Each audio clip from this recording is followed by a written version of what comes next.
अनंत है, राम ही है प्राण।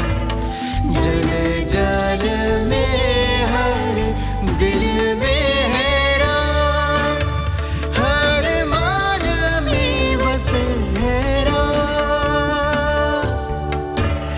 हर तन हर जीवन सांसों का स्पंदन, क्षण क्षण में बसे है राम। कण कण में बसे है राम, क्षण क्षण में बसे है राम। कण कण में बसे है राम। राम राजा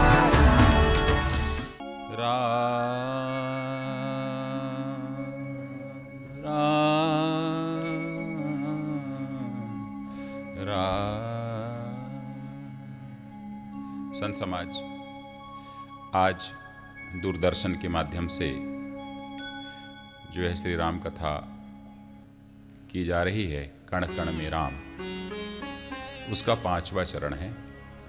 और आज की कथा का विषय वस्तु है शिक्षा और राम। वैसे मानस के अंदर ऐसी कौन सी चौपाई है जिसमें शिक्षा का उल्लेख नहीं है? संभवतः एक भी चौपाई नहीं है। इसलिए पल पल, प्रतिपल, क्षण क्षण, हर समय श्री राम हमें शिक्षित करते हैं। ये हमें भूलना नहीं चाहिए। फिर भी एक अल्प समय में आप सबको शिक्षा के रास्ते पर ले जाने की कोशिश हम कर रहे हैं। आइए आज के इस विषय में हम डूबते हैं। कण कण में राम समाए हैं, कण कण में राम समाए हैं, कण कण में राम समाए हैं। सब राम राम ही गाए हैं, सब राम राम ही गाए हैं, कण कण में राम समाए हैं, कण कण में राम समाए हैं। वस्तुतः मानस है क्या? मानस यदि देखें तो परिवार की कहानी है। परिवार किसी भी समाज का प्रतिबिंब होता है। परिवार जिस तरीके से रहेंगे सुसंस्कृत, उसी तरीके से समाज बनता जाता है। क्या हमने देखने की कोशिश किया कि रामचरितमानस में या श्री राम के जीवन में जो यात्रा प्रारंभ हुई, इस मानस के अंदर कितने प्रकार के परिवार काम कर रहे थे? एक और है दशरथ जी का परिवार, जहाँ 3 रानियां हैं, सभ्य हैं, सौम्य हैं, सुशील हैं, कौशल्या ज्ञान के प्रतीक हैं, सुमित्रा भक्ति के प्रतीक हैं, और कैकेयी क्रियाशीलता की प्रतीक है। जहाँ पर 4 बच्चे होते हैं, राम, लक्ष्मण, भरत, शत्रुघ्न।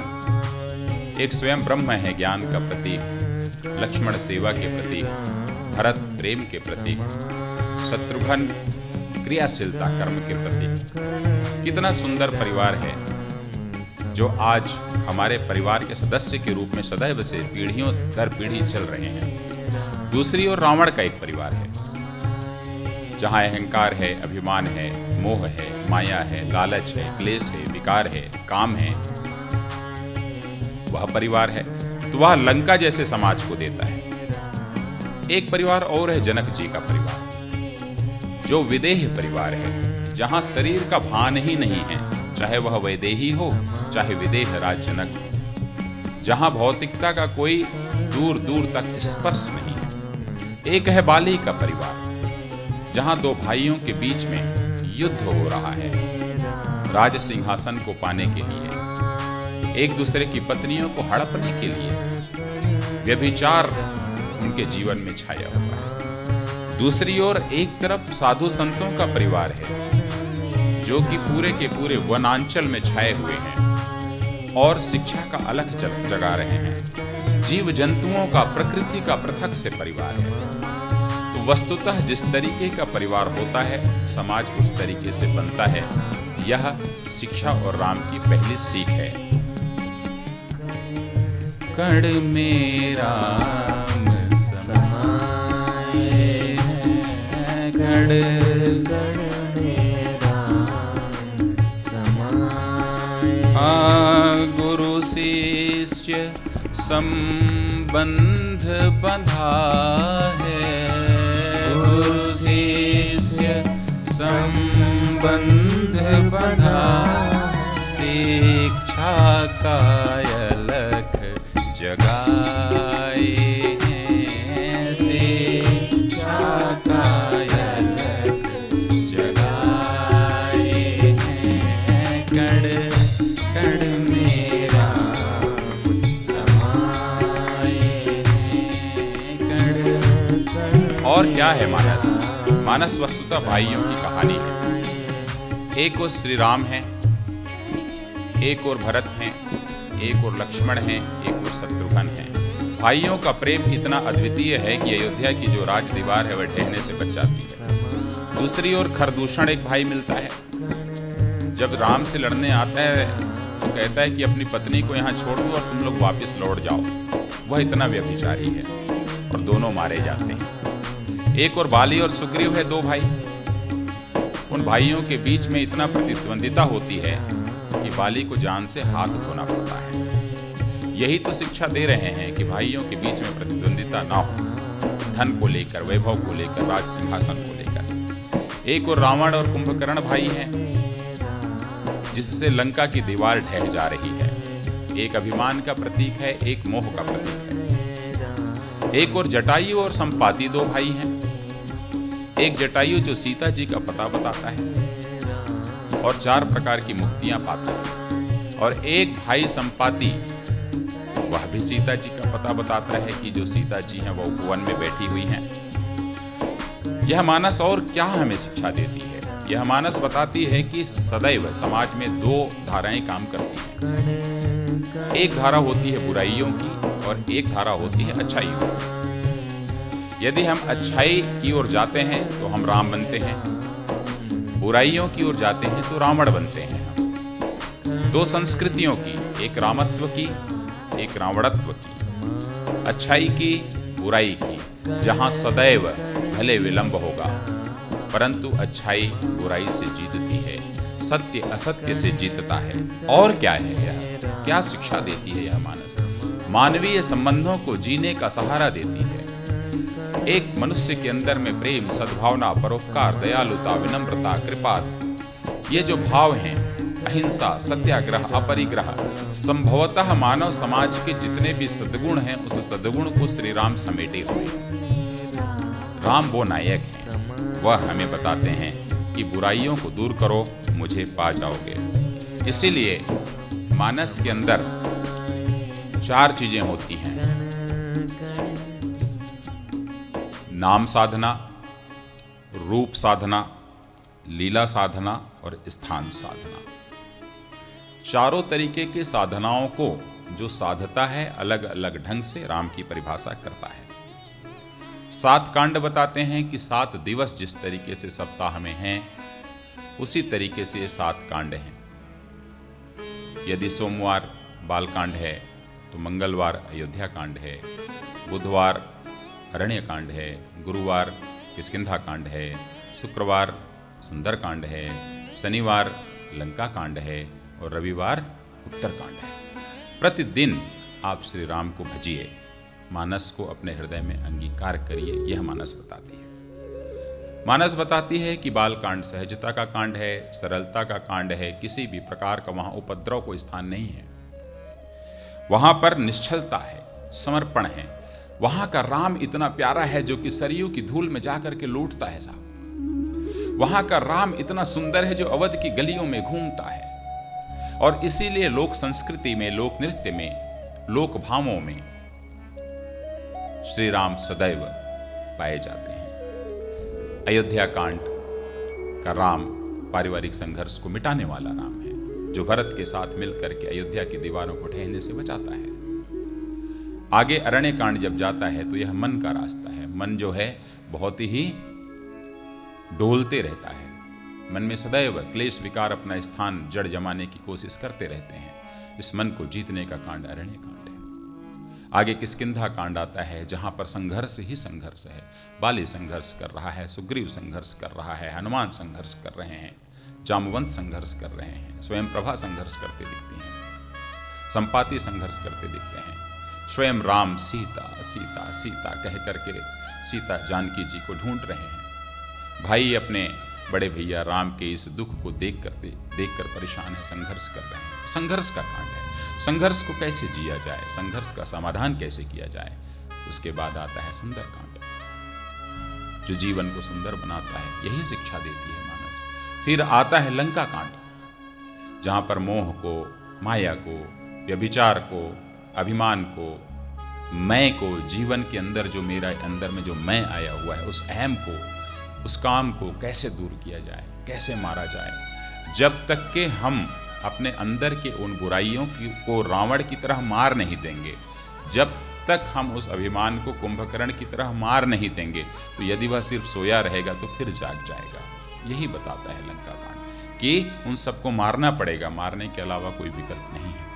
आगे ईश्वर को कैसे पाएं, भक्ति का मार्ग क्या है, उपासना कैसे की जाए, ज्ञान क्या होता है, कैसे हम ब्रह्म को पहचाने, यह बताता है उत्तरकांड। यह है 7वां दिन। इस तरीके से यदि हम देखें तो मानस हमें पल पल शिक्षा देती है। निर्बल को बलवान बनाती है, निर्धन को धनवान बनाती है। सीताराम हनुमान, सीताराम हनुमान, सीताराम हनुमान, सीताराम हनुमान, सीताराम हनुमान, सीताराम हनुमान, सीताराम हनुमान, सीताराम हनुमान। क्या करते हैं साहब राम? निर्बल को बलवान बनाते, निर्बल को बलवान बनाते, निर्बल को बलवान बनाते, निर्बल को बलवान बनाते, निर्धन को धनवान।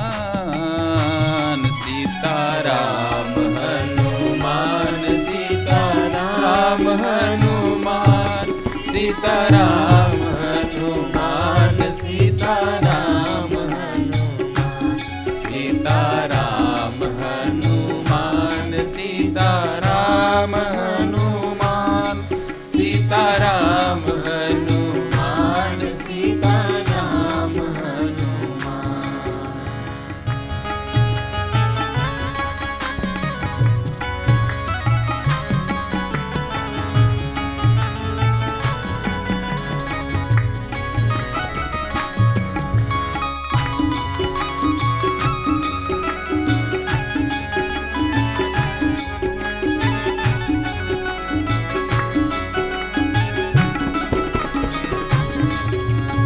और क्या बनाते हैं राघव सरकार?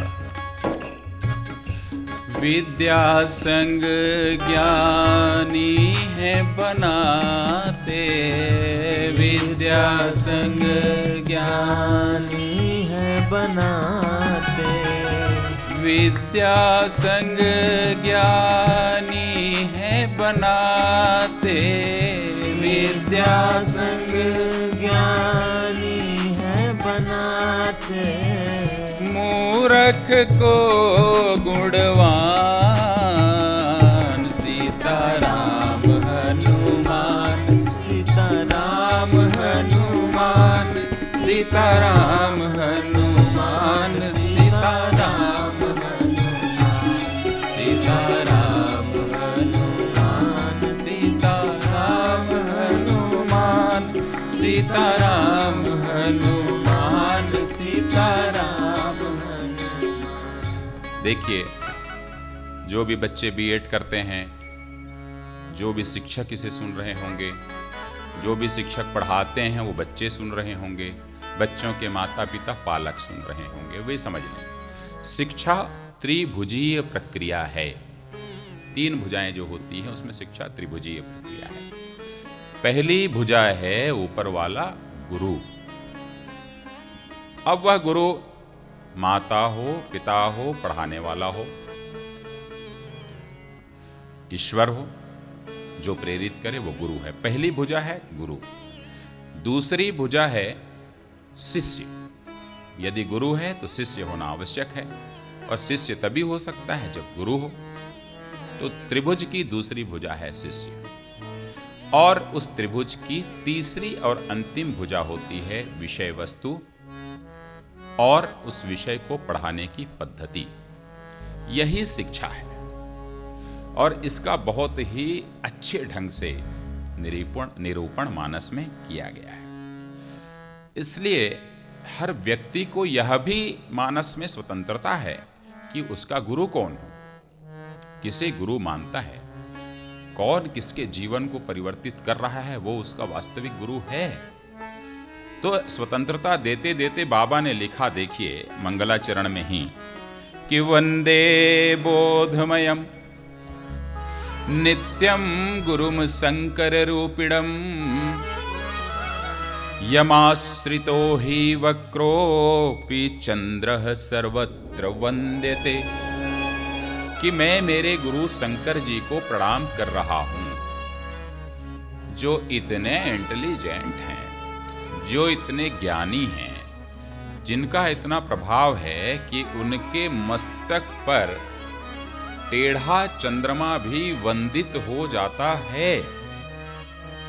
टेढ़े चंद्रमा की पूजा कोई नहीं करता दुनिया में, पर टेढ़े चंद्रमा को भी एक पूजनीय स्थान शंकर जी के सर पे जाकर के मिलता है। वो मेरे गुरु हैं, ये इसका शाब्दिक अर्थ है।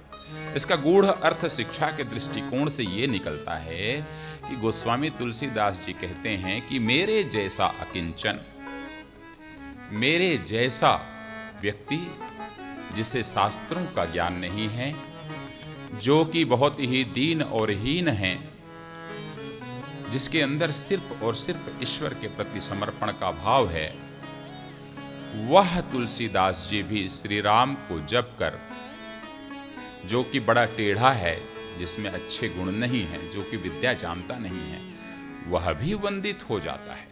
यह गूढ़ अर्थ है। अर्थात ईश्वर की साधना यदि कर लो तो आप शिक्षित हो जाओगे, इसमें कोई शक नहीं।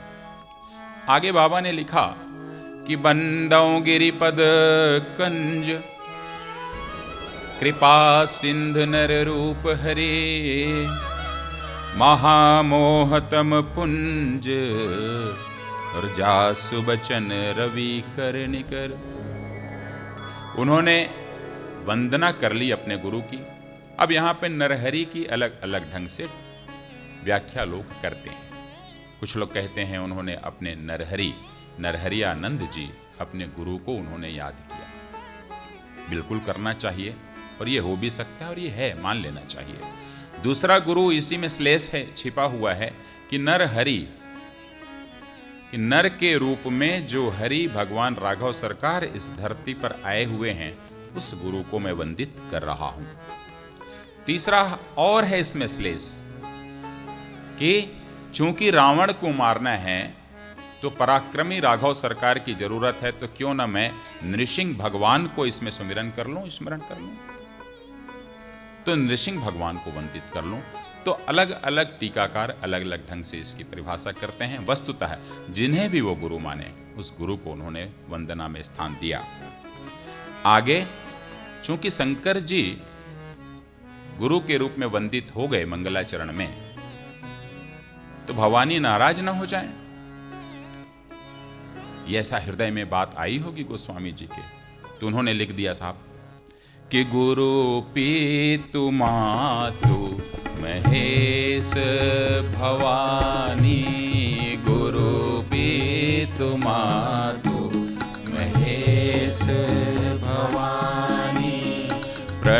प्रणवु दीन बंधु दीन जानी, प्रणवु दीन बंधु दीन जानी। बोले अब शंकर जी के साथ साथ भवानी जी भी हमारी गुरु हैं, जो हमारी इस मानस को आगे बढ़ाएं। श्री शंकर ने आगे राम जी को अपना गुरु कहा कि उमा राम समहित जग माही, गुरु पितु मातु बंधु प्रभु नाही। और गुरु होना आवश्यक है, ये भी आखिरी में लिख दिया कि गुरु बिन भव निधि तरई न कोई, जो बिरंची शंकर सम होई। उन्हें भी गुरु का आसरा लेना पड़ेगा। तो ज्ञान अनंत है, हर व्यक्ति जानना चाहता है। भक्ति अनंत है, हर व्यक्ति पाना चाहता है। कर्म अनंत है, असीमित है, जिसे व्यक्ति करना चाहता है।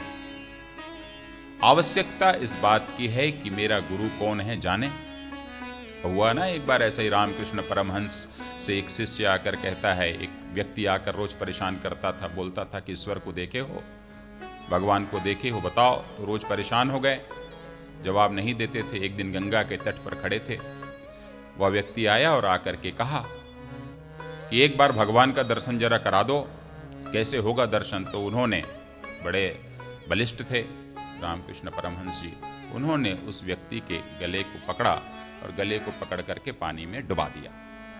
जैसे जैसे पानी में डूबने लगा, हाथ पैर मारने लगा और बचाओ बचाओ बचाओ, आवाज निकलना भी बंद हो गया। ऐसा लगा कि अब मर ही जाएगा। तभी उसको पानी से बाहर निकाले और बोले, कैसा महसूस हुआ तुम्हें? बोले, मैं तो अब मरने ही वाला था। तो तुम्हें उस समय जब पानी में डूब रहे थे तो सबसे ज्यादा जरूरत किस बात की थी, किस चीज की तड़प थी? तो बोले कि वो जो तड़प थी उस वायु की, उस सांस की तड़प थी कि कैसे भी मैं सांस ले लूं तब जिंदा रह पाऊंगा। तो बोले बस बस बस बस, वो तड़प जब तक के आपके अंदर ईश्वर को पाने की नहीं आएगी, वह तड़प जब तक के आपको उस गुरु को पाने की नहीं आएगी, तब तक के आप सिर्फ इस भव सागर में क्या करते रहोगे? भटकते रहोगे।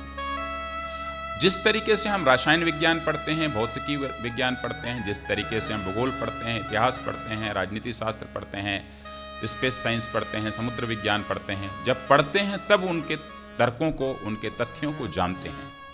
उसी तरीके से जब तक कि हम अपने आध्यात्मिक पुस्तकों को, अपने इन धर्म शास्त्रों को नहीं पढ़ेंगे, तब तक कि सिर्फ व्यर्थ ही हम प्रश्न करेंगे, आगे कुछ नहीं कर पाएंगे। इसलिए जो भी चीज है, जिस दिशा में आगे बढ़ना है, वहां उस चीज का अध्ययन करना आवश्यक है। इसी के कारण तो हनुमान जी भी इस जगत के गुरु कहलाए।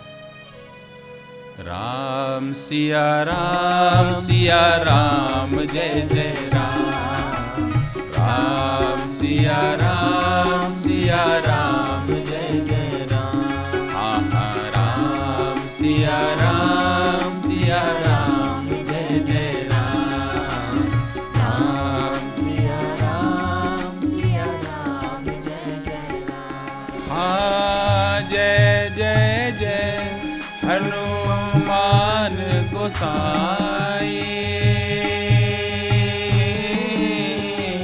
कृपा करहु गुरुदेव की नाई। राम सिया राम जय जय राम, राम सिया राम जय जय राम। गुरु का प्रबुद्ध होना आवश्यक है, शिष्य का उस गुरु के प्रति समर्पण आवश्यक है, गुरु में चेतना शक्ति का होना आवश्यक है, शिष्य में उस चेतना को पहचानने की क्षमता होना आवश्यक है।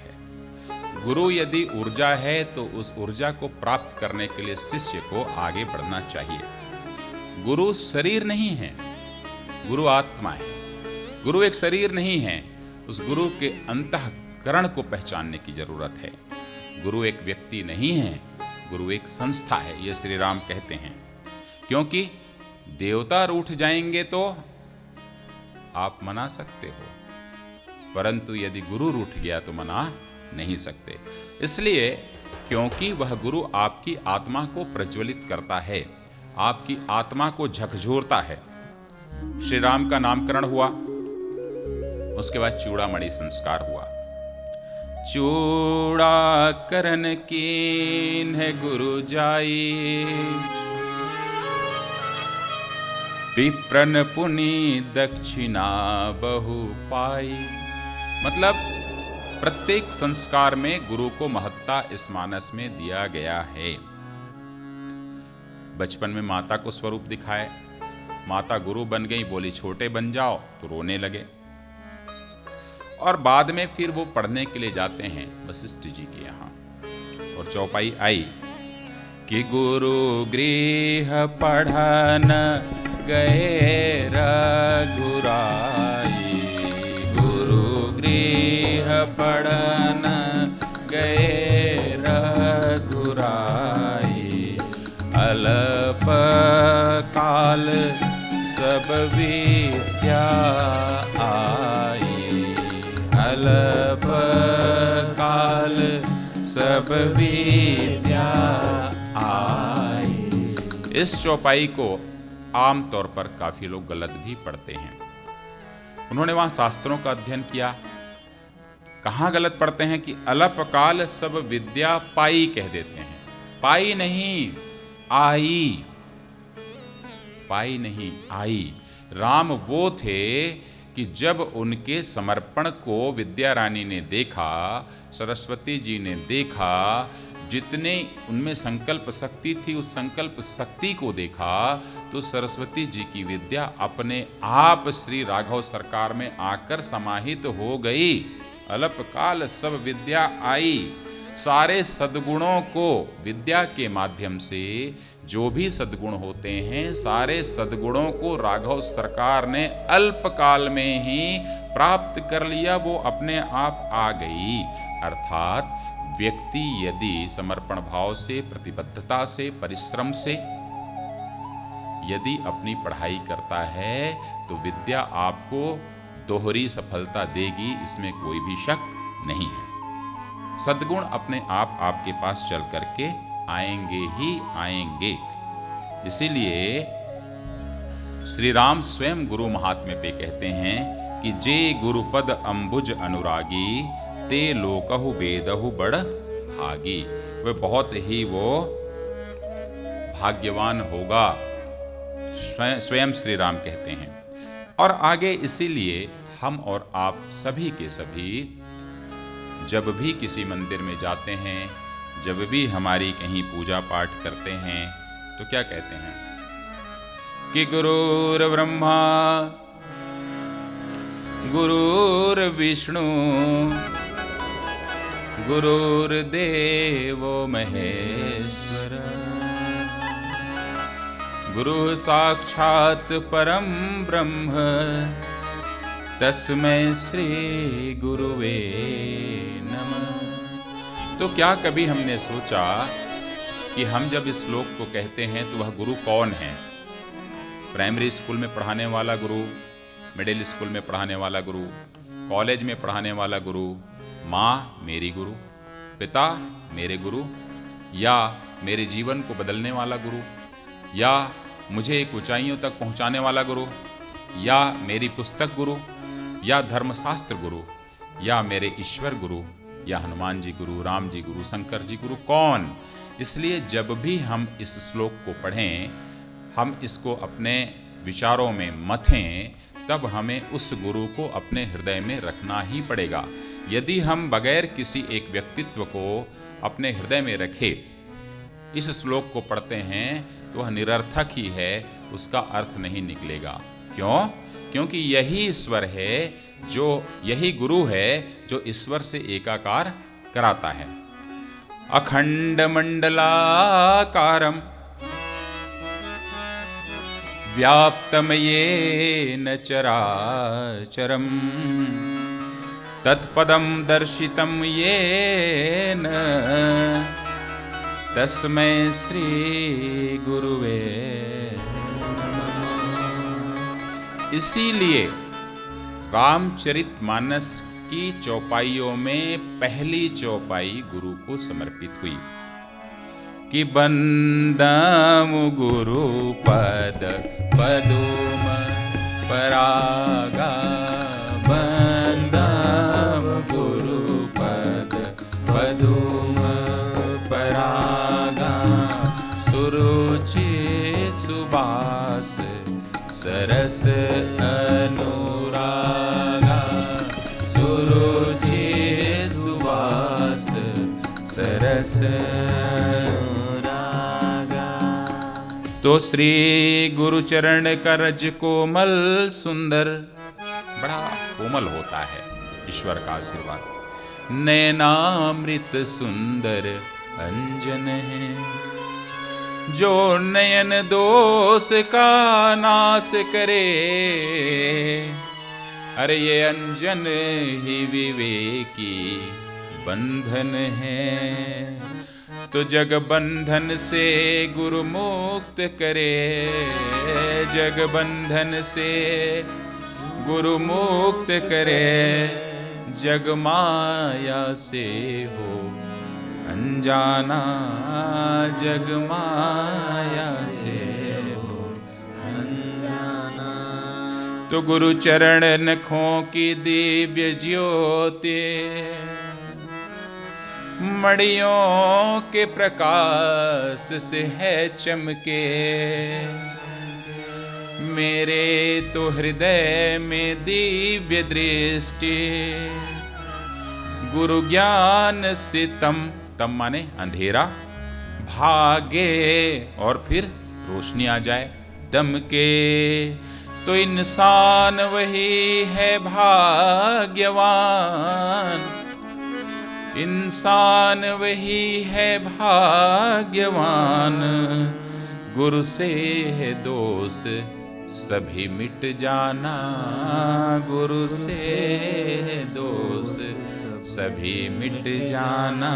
इसीलिए राघव सरकार प्रतिदिन सुबह उठकर अपनी माता को, अपने पिता को और अपने गुरु को प्रणाम करते थे। और हमें यह आदत डालनी चाहिए कि हम जैसे ही अपने बिस्तर से उठते हैं धरती मैया को प्रणाम करें, अपने आप सीता जी को प्रणाम हो जाएगा, जगत की माता को प्रणाम हो जाएगा। माता सदैव वंदनीय होती है, प्रणाम हो जाएगा। फिर अपने पिता को वंदित करें, गुरु दिख जाते हैं, जिसे गुरु मानते हैं उनको प्रणाम करें। बाबा ने लिखा कि प्रात काल उठी कै रघुनाथा, प्रात काल उठी कै रघुनाथा, प्रात काल उठी कै रघुनाथा, प्रात काल उठ के रघुनाथा। मातु पिता गुरु नावहि माथा, मातु पिता गुरु नावहि माथा, मातु पिता गुरु नावहि माथा। अब श्री राम के जीवन यात्रा को यदि देखें, जैसे हर व्यक्ति की एक जीवन यात्रा होती है। हर व्यक्ति यदि अपने अतीत को देखेगा, यदि किसी की उम्र 50 वर्ष है, 60 वर्ष है, 40 वर्ष है, तो अपने जीवन को 2 या 3 भागों में, 4 भागों में बांट सकता है कि कौन से समय में ज़्यादा संघर्ष था, कौन से समय में एंजॉय किया, कौन से समय में मैं आनंद में हूँ, कौन सा समय मेरे जीवन का बुरा समय है, बांट सकता है। श्री राम की पहली यात्रा जो प्रारंभ हुई थी सिद्धाश्रम की हुई थी विश्वामित्र जी के साथ। कौन सा ऐसा काम है जो श्री राम ने बगैर गुरु की आज्ञा से किया? तो आप देखेंगे एक भी काम नहीं किया। कि जब विश्वामित्र जी लेके जा रहे थे तो चौपाई आई कि चले जात मुनि दीन देखाई, सुनिताड़ का क्रोध करी आई, और एक ही बान प्राण हरि लीन्हा, और दीन जानिते ही निज पद दीन्हा। विश्वामित्र जी के आशीर्वाद से, उनके कहने के कारण, उनके आशीर्वाद से ताड़का की मृत्यु हुई श्री राम के बाण से। वह है गुरु का आशीर्वाद। उसके बाद विश्वामित्र जी ने स्वयं उन्हें कौन सी विद्या दी कि जाते लागन क्षुधा पिपासा। बला और अतिबला नामक विद्या उन्होंने दी थी राघव सरकार को, जिससे भूख नहीं लग सकती थी, प्यास नहीं लग सकती थी। यदि असावधानी की मुद्रा में हैं तो कोई यदि आक्रमण कर दिया तो उन्हें ज्ञात हो जाता था, सोए हुए हैं और कोई आक्रमण कर दिया तो ज्ञात हो जाता था। और अतुलित बल तनु तेज प्रकाशा, वो विद्या दिया साहब। और वह रावण को मारने की ही एक प्रमुख विद्या थी, क्योंकि विश्वामित्र जी को पता था कि राम ही रावण को मारेंगे, क्योंकि एक बार रावण विश्वामित्र जी के पिता गाधी का अपमान किया था, उन्हें पराजित किया था। यह आग विश्वामित्र के हृदय में जली हुई थी, इसलिए श्री राम को अब यह विद्या दे रहे थे। आगे अहिल्या का उद्धार कैसे हुआ? गुरु की कृपा से हुआ कि गौतम नारी श्राप बस उपल देह धरि धीर। शरण कमल रज चाहते कृपा करहु रघुवीर। कृपा करहु रघुवीर। विश्वामित्र जी के कहने पर, उनके निर्देश पर और उनकी कृपा से अहिल्या पत्थर से नारी बनी। और वही जब विश्वामित्र जी श्री राम को लेकर के जनकपुर पहुंचते हैं तो वहां क्या हुआ कि परम विनीत सकुचि मुस्काई। बोले गुरु अनुशासन पाई। कि नाथ लखनपुर देखन चहे। लक्ष्मण जी जनकपुर को देखना चाहते थे, परंतु उनकी हिम्मत नहीं हो पा रही थी कि वो कह सकें कि मुझे देखना है जनकपुर। तो वहां पर राघव सरकार अनुमति ले रहे हैं गुरु से कि लखन जी जो है जनकपुर को देखना चाहते हैं, आपकी यदि अनुमति हो सरकार तो हम चले जाएं। कि प्रभु सकोच उर प्रगटन कहि। यदि आपका आशीर्वाद हो तो जाएं। तब गुरु के आशीर्वाद से राघव सरकार जो हैं जनकपुर जाते हैं। संध्या वंदन जो हम आज पूजा करते हैं, सुबह शाम जो हम पूजा करते हैं, यह राघव सरकार करते थे। हमें ईश्वर की पूजा, अपने माता पिता की पूजा नित्य करनी चाहिए। कि निसि प्रवेश मुनिया सुदीन्हा। सबहि संध्या बंदनु कीन्हा। सबहि संध्या बंदनु कीन्हा। एक बात और आती है समाज के अंदर, आजकल चाटुकारिता इतनी बढ़ गई है। आजकल जिसको बहुत ही बुरे शब्दों में लोग कहते हैं कि चमचागिरी जो बोलते हैं सामान्य भाषा में, इतनी बढ़ गई है कि व्यक्ति कोई बड़ा नायक आ गया, कोई बड़ा नेता अभिनेता आ गया, जिससे उसका कोई विशिष्ट काम नहीं है, वो आएगा तो उसकी चरण वंदना करेगा, प्रणाम करेगा, बाकी चीजें करेगा, परंतु अपने माता पिता का चरण दबाने में उसे बड़ी दिक्कत है। प्रतिदिन अपने माता और पिता का चरण दबाइए, उनकी सेवा करिए। नहीं करेंगे तो आपको फिर कोई भी भवसागर पार कराने वाला नहीं है। वास्तविक भगवान, वास्तविक ईश्वर माता और पिता ही हैं, और उसके बाद गुरु जो आपका निर्माण कर रहा है। यह राम शिक्षित करते हैं। राम क्या करते थे कि मुनिबर शयन कीन्हि तब जाई। लगे चरण चापन दो भाई। लगे चरण चापन दो भाई। चरण दबाते थे, माँ का चरण, पिता का चरण, गुरु का चरण।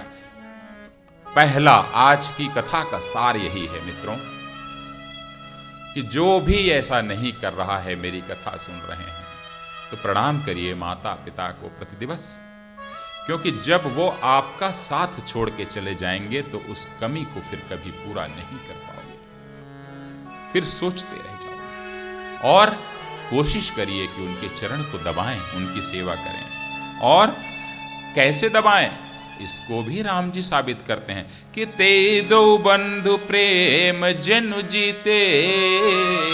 प्रेम से दबाइए, उसको औपचारिकता से मत दबाइए, उसको काम समझकर मत दबाइए, हृदय से दबाइए।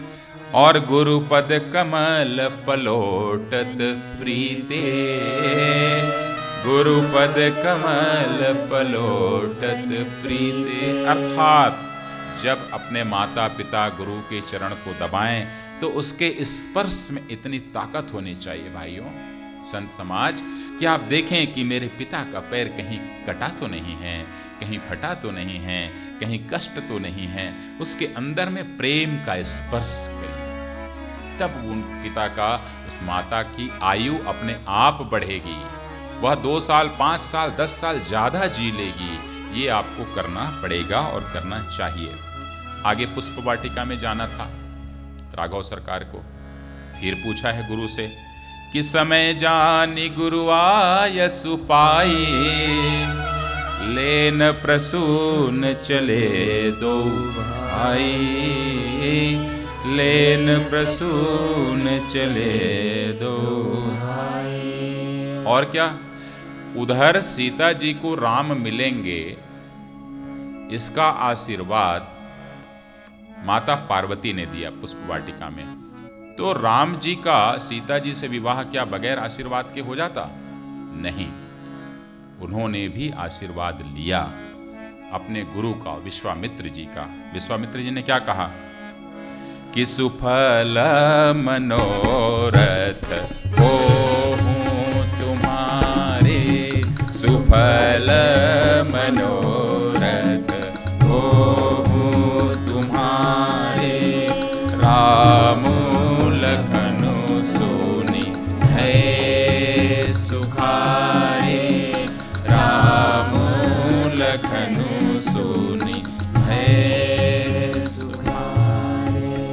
आपका मनोरथ पूर्ण होगा, विश्वामित्र जी ने प्रतिपादित किया है। वहां यह तय हो गया कि गुरु के आशीर्वाद से सीता जी का विवाह राम जी के साथ होगा। उसके बाद धनुष प्रसंग हुआ। धनुष प्रसंग में परशुराम जी और लक्ष्मण जी के मध्य में बड़ा ही तीक्ष्ण संवाद हुआ। और आखिरी में क्या बगैर गुरु के इच्छा के राम जी धनुष तोड़ने गए? नहीं, कि विश्वामित्र समय शुभ जानी, बोले अति स्नेह में वाणी, बोले अति स्नेह में वाणी, कि उठहु राम, उठहु राम भंजहु भव चापा, मेटहु तात जनक परितापा, मेटहु तात जनक परितापा, मेटहु तात परितापा। गुरुपद बंदी सहित अनुरागा, गुरुपद बंदी सहित अनुरागा, राम मुनि न सन आय सुमांगा, राम मुनि न सन आय सुमांगा।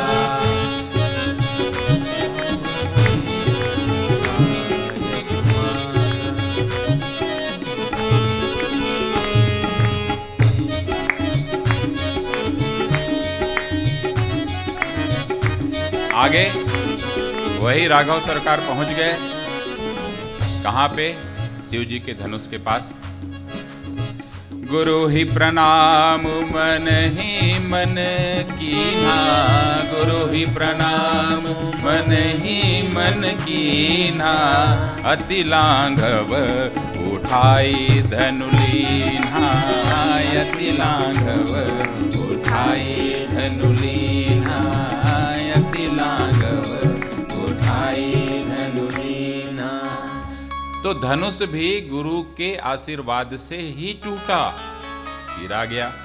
अब राघव सरकार का विवाह हो जाता है। विवाह होने के बाद अयोध्या पहुंचते हैं। अयोध्या पहुंचने के बाद क्या होता है? श्री राम के वनवास की कथा आती है समक्ष। अब आप देखिए, श्री राघव सरकार जब वनवास में जाने लगते हैं तो सबसे पहले राघव सरकार को कौन से गुरु मिलते हैं, कौन से ऋषि मुनि मिलते हैं? प्रयागराज के तट पर भारद्वाज जी मिलते हैं। और भारद्वाज जी से श्री राघव सरकार की विनम्रता देखिए कि जब वहां पहुंचे सबसे पहले प्रणाम किए हैं कि राम प्रणाम किए न सब काहू, सबको प्रणाम किए और जाने का मार्ग पूछ रहे हैं उस गुरु से कि राम सप्रेम कहु मुनि पाही, नाथ कहिय हम केहि मग जाही, नाथ कहिय हम केहि मग जाही। भारद्वाज जी ने 4 बटुक भेजे, वह यमुना तक के राघव सरकार को छोड़े। आगे राघव सरकार की यात्रा चित्रकूट की ओर जाती है। चित्रकूट में कौन मिलता है? फिर उनके एक गुरु मिल जाते हैं, वाल्मीकि जी मिलते हैं कि नहीं। और फिर उन्हीं वाल्मीकि गुरु से फिर पूछते हैं, उन्हें प्रणाम किए हैं, वाल्मीकि जी को प्रणाम करके पूछते हैं कहाँ रहूं कि यस जिय जानी कहे सोई ठाऊं, और सिय सौमित्र सहित जहाँ जाऊं। मुझे ऐसा जगह बताओ जहाँ ऋषियों को, मुनियों को, गुरुओं को, यहाँ के जीव जंतुओं को, प्रकृति को, विप्रों को कोई भी तकलीफ ना हो। ऐसा जगह बताओ, ऐसे जगह में मैं रहूंगा। तो लिखा बाबा ने कि तहर चिरुचिर परन तृणशाला, वहां जाकर के मैं तृणशाला बना करके रहूंगा प्रभु। और बासु करो कछु काल कृपाला, वहां जाकर के मुझे रहना है, आप बताइए।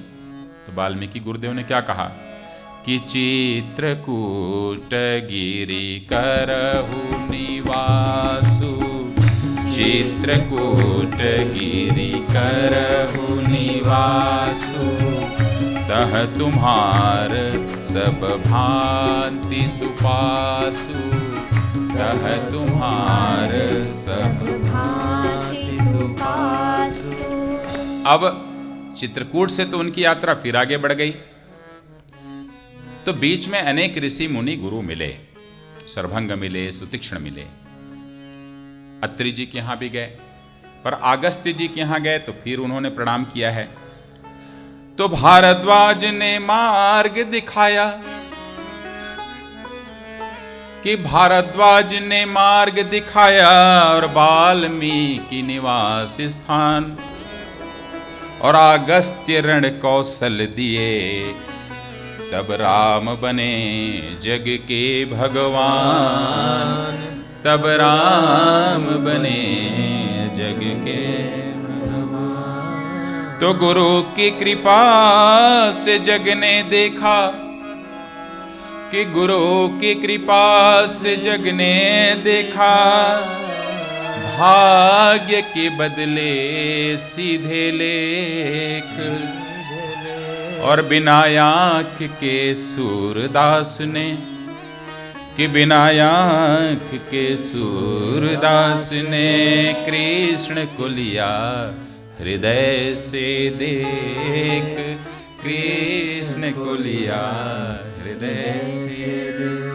पूछा है अगस्त्य जी से कि अब सो मंत्र देहु प्रभु मोहि, जेहि प्रकार मारो मुनि द्रोही, जेहि प्रकार मारो मुनि द्रोही।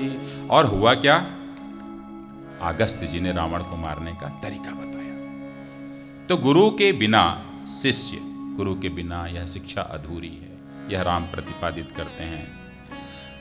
तो गुरु मेरा ब्रह्मा, गुरु मेरा विष्णु, गुरु मेरा ब्रह्मा, गुरु मेरा विष्णु, गुरु मेरा पार ब्रह्म, गुरु मेरा शंभु, गुरु मेरा ब्रह्मा, गुरु मेरा विष्णु, गुरु मेरा पार ब्रह्मा, गुरु मेरा शंभु। देखिए, इस भव सागर को पार करना है तो किसी न किसी को गुरु तो बनाना पड़ेगा। यदि गति पानी है, मुक्ति पानी है, भक्ति पानी है, ज्ञान पाना है, तो आपको गुरु बनाना ही पड़ेगा। गुरु मेरी शक्ति, गुरु मेरी भक्ति, गुरु मेरी शक्ति, गुरु मेरी भक्ति, गुरु मेरी मुक्ति, गुरु मेरी सद्गति, गुरु मेरी मुक्ति, गुरु मेरी सद्गति, गुरु मेरा प्रेमी, गुरु मेरा नेमी, गुरु मेरा प्रेमी, गुरु मेरा नेमी, गुरु मेरा ज्ञानी, गुरु मेरा ध्यानी, गुरु मेरा ज्ञानी, गुरु मेरा ध्यानी, गुरु मेरा ब्रह्मा, गुरु मेरा विष्णु, गुरु मेरा ब्रह्मा, गुरु मेरा विष्णु, गुरु मेरा पार ब्रह्म, गुरु मेरा शंभु, गुरु मेरा ब्रह्मा, गुरु मेरा विष्णु, गुरु मेरा पार ब्रह्मा, गुरु मेरा। तो गर वशिष्ठ विश्वामित्र न होते तो राम नहीं बन पाते भगवान, गर संदीपनी नहीं होते तो कृष्ण नहीं बन पाते भगवान, तो गर चाणक्य नहीं होते तो कैसे होते चंद्रगुप्त मौर्य, और गर समर्थ रामदास ना होते तो ना होते शिवाजी का शौर्य, तो गर राघवानंद ना होते तो ना होते रामानंद, और गर राम कृष्ण ना होते तो ना होते विवेकानंद।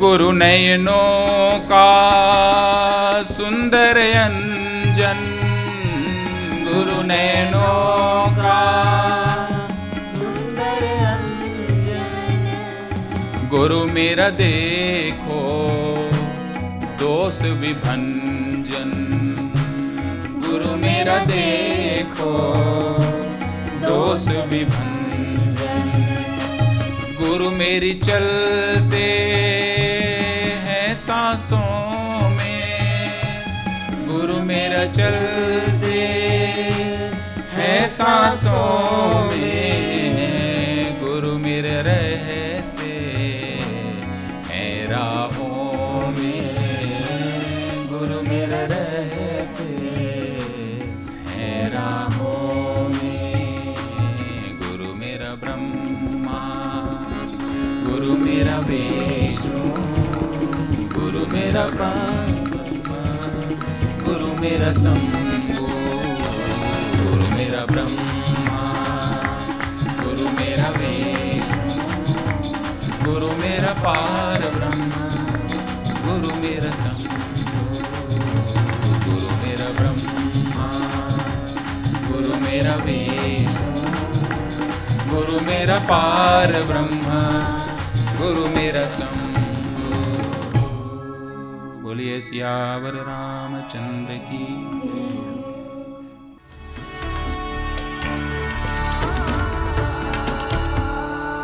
छत्तीसगढ़ की रज में हर गांव गली पन घट में वन नगर है अर्पित ननिहाल है गर्वित, हर क्षण